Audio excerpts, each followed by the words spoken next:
Olá, meus amigos e amigas das TVs comunitárias do Brasil.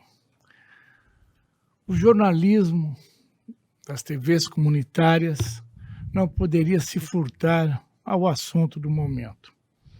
Num programa do dia 23 de dezembro, na Rede Globo de televisão, programa Encontro com Fátima Bernardes, ela fez uma entrevista com a cantora Ludmilla, onde a cantora apresentou a sua última música, chamada Verdinha, e que é uma apologia ao uso, ao plantio, incentivando os nossos jovens, as nossas crianças, os nossos adolescentes ao uso.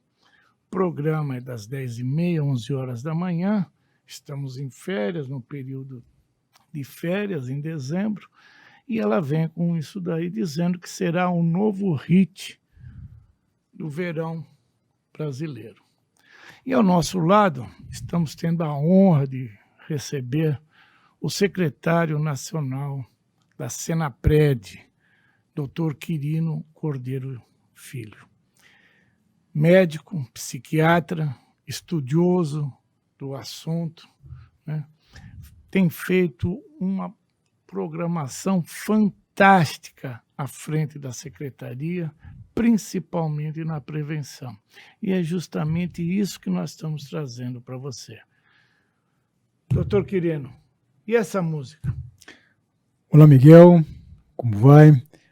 Antes de mais nada, eu agradeço imensamente pela oportunidade de estarmos aqui discutindo com você e levando à audiência das TVs comunitárias esse assunto tão importante que vem tomando conta do cenário brasileiro hoje.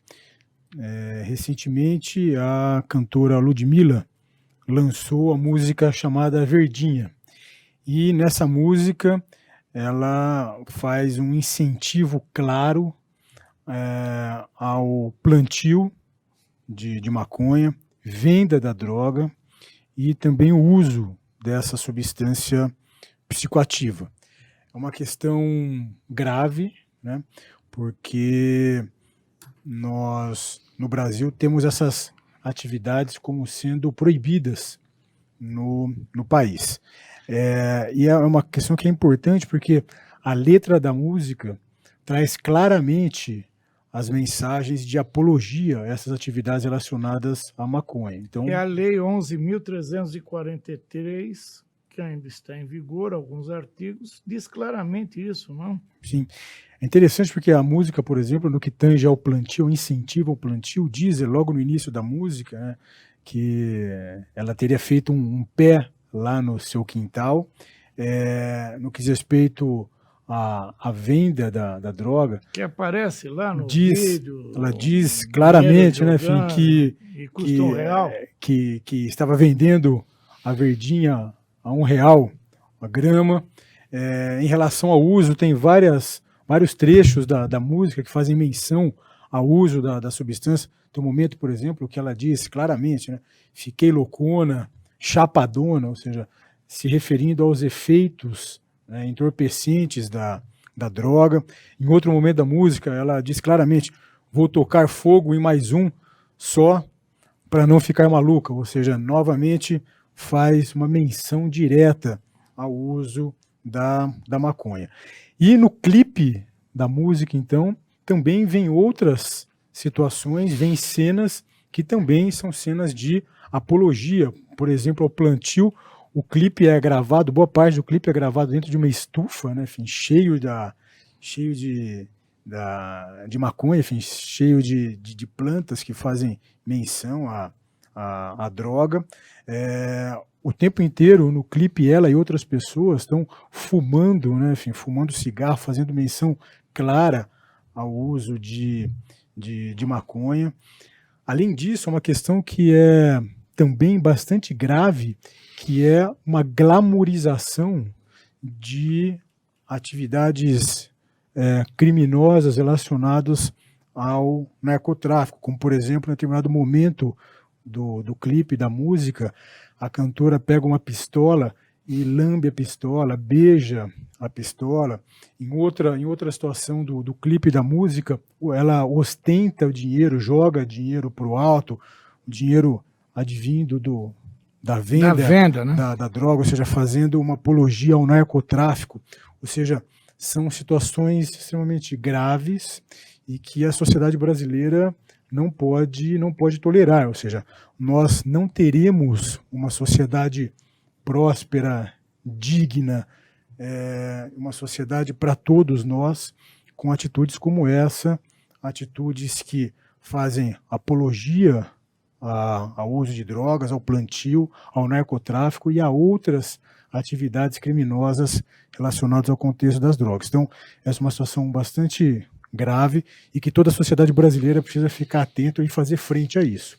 E para piorar, então, a situação, né, Miguel, no final do mês de dezembro, então, do ano passado, de 2019, num programa matinal da Rede Globo de televisão, essa música foi apresentada pela cantora Ludmilla, e é uma situação bastante grave, porque foi apresentado numa TV aberta, né, ou seja, com acesso irrestrito das pessoas, num horário nobre, ou seja, de manhã, horário inclusive que em outros momentos, né, da emissora, até pouco tempo era um atrás, horário para infantil, exatamente, né? Era um horário em que programações infantis eram veiculadas e no momento de férias escolares, ou seja, quando milhões de crianças, adolescentes e jovens estão em suas casas e muitos deles assistindo ao programa de televisão. Então, por conta disso, nós nos deparamos com uma situação bastante grave, tanto da música quanto do seu videoclipe, que trazem mensagens claras de incentivo, de apologia a várias situações que infringem diretamente a legislação brasileira, e uma situação também bastante grave, que é uma emissora de televisão se valer de uma concessão pública e leva, então, uma mensagem que em nada edifica a sociedade brasileira. Não contribui absolutamente nada, né? Justamente o contrário, né? Ou seja, incentiva crianças, jovens, adolescentes a usarem a maconha, que é uma droga extremamente grave, Miguel. Essa é uma questão importante ficar claro aqui. Extremamente grave, não só para os seus usuários, mas para suas famílias e para a sociedade em geral. Deixa eu pegar um gancho, doutor Quirino. Professor Valentim Gentil, titular de psiquiatria da USP, diz que se tivesse que proibir alguma droga, ele proibiria a maconha, que seria realmente a pior droga que nós temos. E aí vem uma glamorização pela Globo, num horário desse daí da manhã, né, incentivando, estimulando o nosso jovem a ir para o uso. Nós que somos pais, avós, você que está nos assistindo e tem os seus filhos, né, como é que você vai depois conversar com ele dizendo, não, a maconha realmente não deve ser usada? Doutor Quirino, o senhor como médico, como psiquiatra, né, especialista em dependência química, o que a maconha faz? Quais as consequências do uso da maconha? A maconha é uma droga extremamente grave e que tem ações deletérias para os seus usuários. A maconha é o principal fator de risco ambiental para o desenvolvimento de quadros psicóticos, né? Que são quadros psiquiátricos graves, como esquizofrenia. São quadros que não têm cura, né?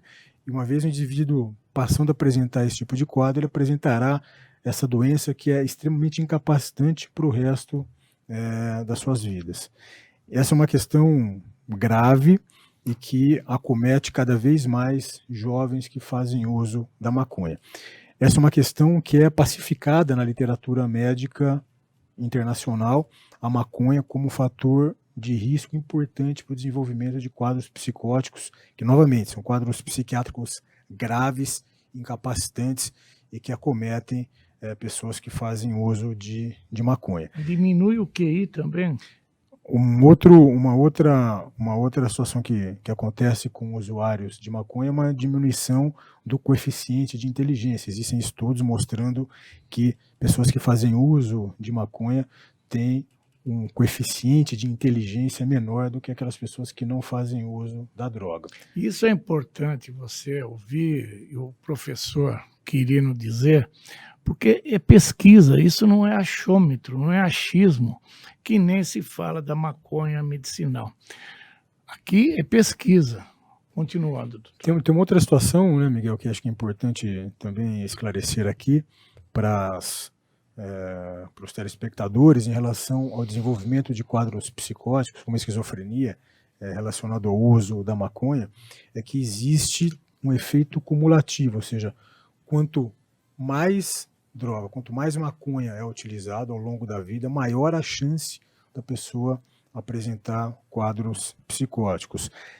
Uma outra situação que é bastante grave e está relacionado com essa questão que a gente está debatendo aqui é que quanto mais precoce é feito o uso da droga, maior a chance também do desenvolvimento da esquizofrenia.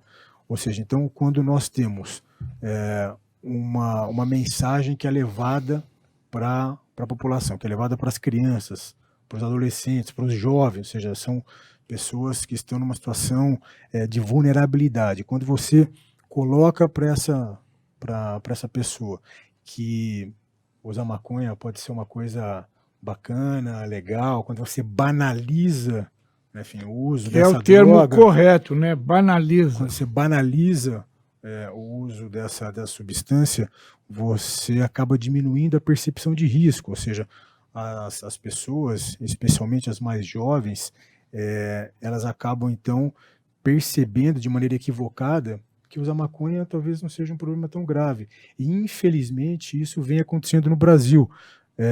Infelizmente, não é comum nós nos depararmos, por exemplo, com adolescentes, com jovens que acreditam que usar maconha, por exemplo, causa menos mal para a sua saúde do que usar cigarro de tabaco. Por quê? Porque existe reiteradamente na sociedade brasileira, já há algum tempo, um movimento pró-legalização, pró-liberação das drogas, que vem tentando incutir na cabeça da sociedade, principalmente dos mais jovens, de que a maconha é uma droga que não é deletéria, que não causa mal, em algumas situações, inclusive, dizendo que a maconha teria efeitos medicinais, o que, na verdade, é um outro engodo, uma grande mentira, isso, é uma falácia que se tenta colocar a goela abaixo da sociedade. Na verdade, não existe maconha medicinal. Essa é uma questão importante. A maconha, pelo contrário, ela é prejudicial à saúde. Na verdade, o que está por trás disso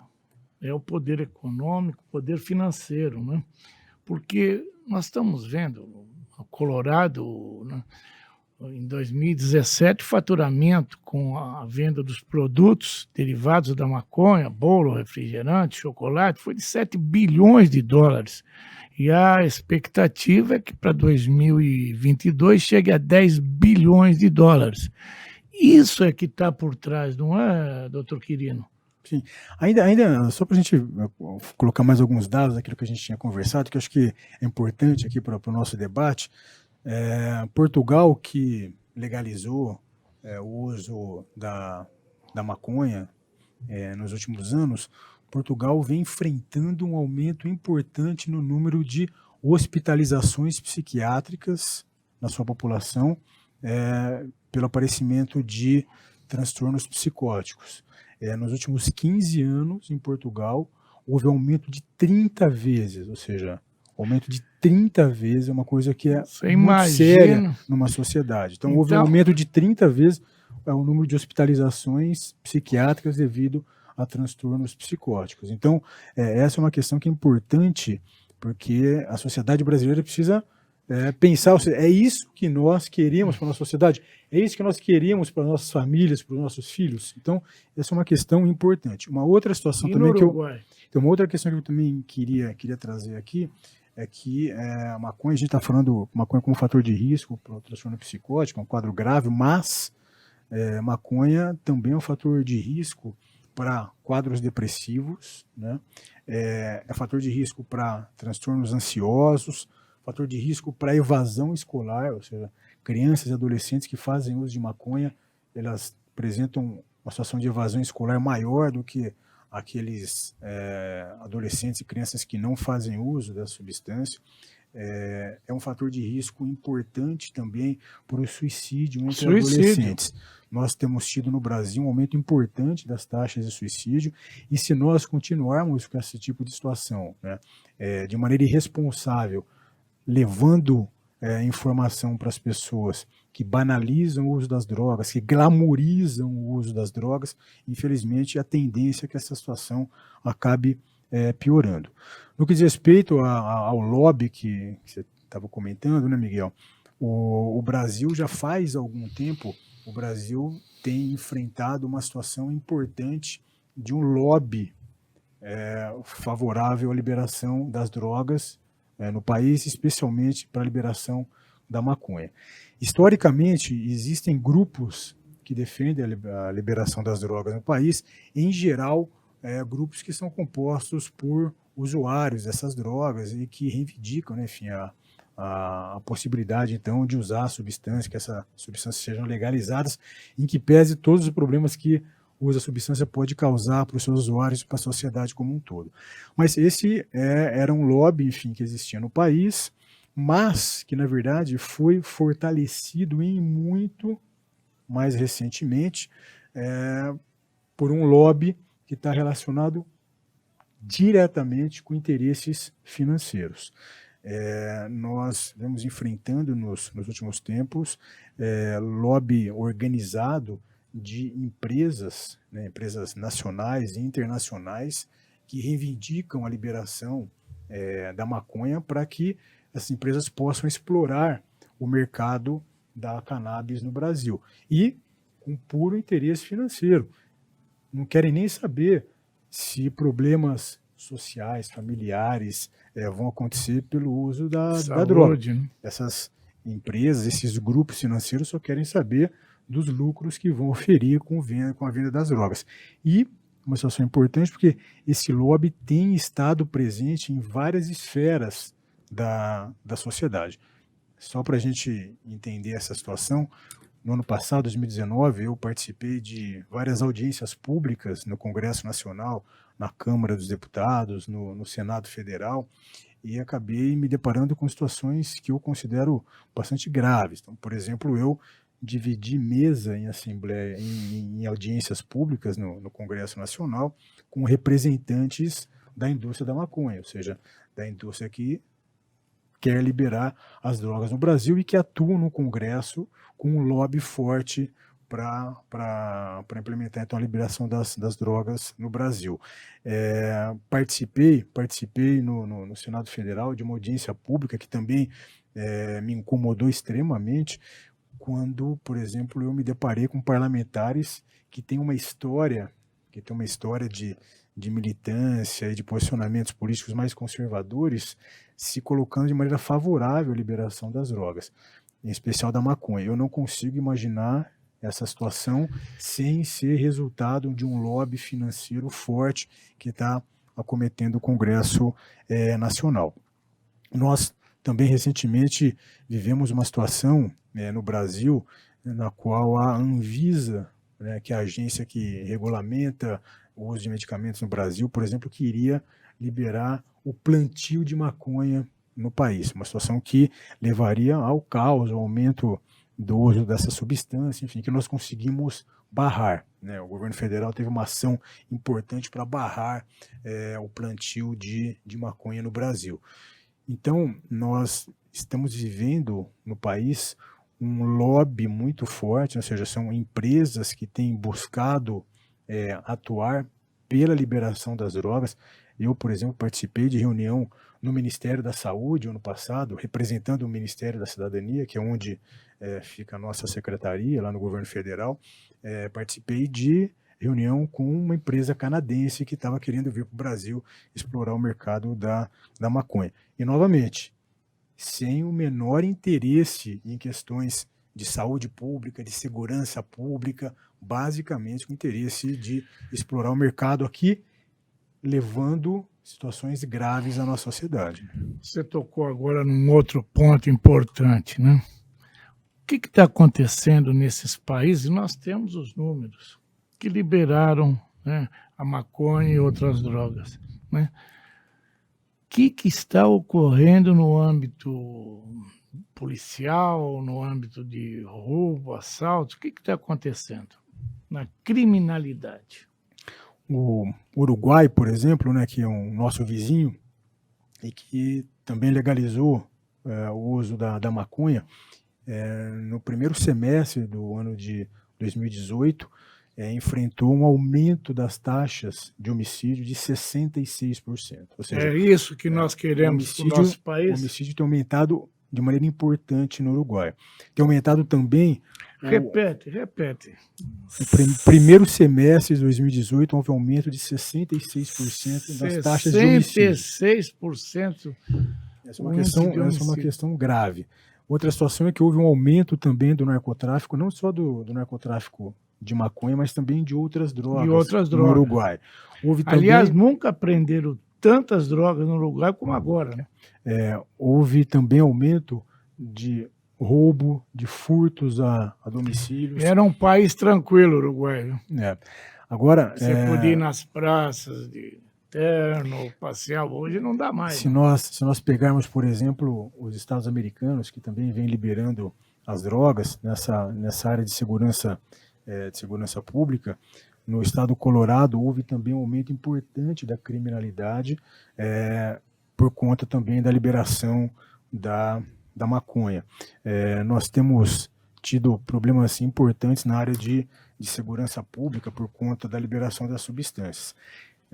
Tem um estudo que foi conduzido pelo Instituto Trabalho, Terra e Cidadania em 36 países. Esse é um estudo importante, mostrando que países que flexibilizaram a possibilidade de uso de drogas, países que são mais tolerantes ao uso de drogas, tiveram nos últimos tempos um aumento importante do encarceramento de pessoas, aumento da sua população carcerária. Por que isso? Não é que prendem porque o indivíduo está usando maconha e outras drogas. Porque, na verdade, outra coisa, as pessoas, por favor. Porque as pessoas que usam drogas, elas acabam, enfim, ficando mais suscetíveis a entrar em conflito com a lei, por conta do uso da substância, por conta dos problemas que elas passam a apresentar em decorrência do uso da substância, elas acabam entrando mais em conflito com a lei e, por conta disso, elas acabam sendo presas. Vão partir para o roubo, vão partir para assalto, vão partir para outros tipos elas vão partir para comportamentos que vão ser utilizados para manutenção do seu vício, da sua dependência. Então, fora o feminicídio, né? Isso tem aumentado de maneira importante, essas situações de criminalidade nesse país. Uma outra situação também importante que vem acontecendo e que atinge a sociedade como um todo é o aumento de acidentes automobilísticos. Então, tem um estudo que foi realizado pelo Instituto de Segurança Viária das Seguradoras nos Estados Unidos.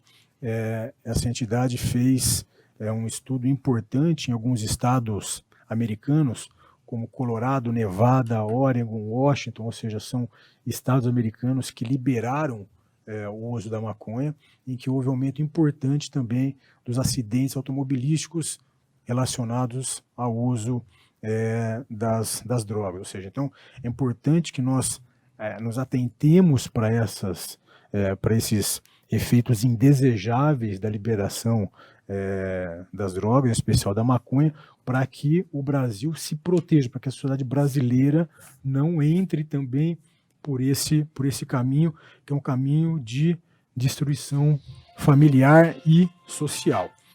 Uma outra coisa que é importante também ficar claro aqui, do ponto de vista de saúde pública, por exemplo, né, nós sabemos que, infelizmente, no Brasil, por exemplo, as drogas causam um aumento muito grande da mortalidade em geral. Só que as drogas lícitas, ou seja, aquelas que são liberadas, a mortalidade causada por essas drogas, as drogas que são de acesso livre no país, a mortalidade é de 10 vezes maior do que das drogas ilícitas. Por que isso? 10 vezes maior. Por quê? Porque, na verdade, essas drogas são de fácil acesso e, por conta disso, o índice de mortalidade é maior. Tem uma outra... Doutor Quirino, deixa eu só te pedir, para nós voltarmos um pouquinho, né, na essência do nosso programa, que foi realmente a música da Verdinha. Sim. O Amor Exigente, que é uma entidade que está no Brasil todo, em alguns países da América do Sul, Itália, México, Portugal, Israel, nós fazemos prevenção, atendemos familiares de dependentes químicos e seus dependentes químicos, né? Nós entramos, né, no Ministério Público com uma moção contra, né, essa música, contra a Rede Globo de veicular, e no Rio de Janeiro também, o Ministério Público da Infância e Juventude. Na sua visão, como secretário, essa medida está correta? Absolutamente correta, Miguel. A sociedade civil precisa se mobilizar e precisa agir. Ou seja, não é mais possível que a sociedade, não é mais possível que os pais, que as famílias vivenciem esse tipo de situação irresponsável e não se manifeste. Infelizmente, no Brasil, nos últimos alguns anos, houve um aumento muito grande da permissividade social para o uso de drogas e para situações ligadas às drogas. E isso foi o responsável pelo aumento do uso de drogas que nós temos no Brasil e pelo aumento das consequências danosas, deletérias para as pessoas, para as famílias e para as sociedades relacionadas ao uso do aumento das drogas. Então, isso tem a ver com a redução de danos, que era um programa que o antigo governo fez? Sem dúvida, assim, na verdade existia no Brasil, né, enfim, por parte de gestões anteriores do governo federal, uma agenda clara no sentido de liberar as drogas no país. Isso era muito claro, né? Essa agenda era muito clara, e agora, enfim, a nova gestão do governo federal é uma gestão que tem uma posição absolutamente contrária à liberação das drogas. Hoje, a visão do governo federal é contrária à liberação das drogas. No âmbito do tratamento, né, como você está colocando, o que nós buscamos com o tratamento é a efetiva recuperação da pessoa com dependência química. Nós buscamos oferecer para as pessoas condições de tratamento para que elas fiquem realmente sem usar a substância, que elas possam se recuperar, possam se reinserir nas suas famílias, na sociedade e ter uma vida plena, uma vida em sobriedade, uma vida efetivamente cidadã. Então, nossos amigos telespectadores, acredito que vocês tenham tido um panorama do que está acontecendo e que, na verdade, está por trás desse movimento para a liberação da maconha e de outras drogas. É financeiro, é econômico, é querer acabar com a família brasileira. Doutor Quirino, por favor. Eu novamente só tenho a agradecer pelo convite, parabenizar você, Miguel, e o Amor Exigente, pelo trabalho importante que vem realizando no país, no apoio, no suporte às famílias das pessoas que apresentam dependência química, buscando, então, a construção de uma sociedade protegida das drogas. Parabéns. Muito obrigado, até a próxima. Amor Exigente é www.amorexigente.org.br. Até mais.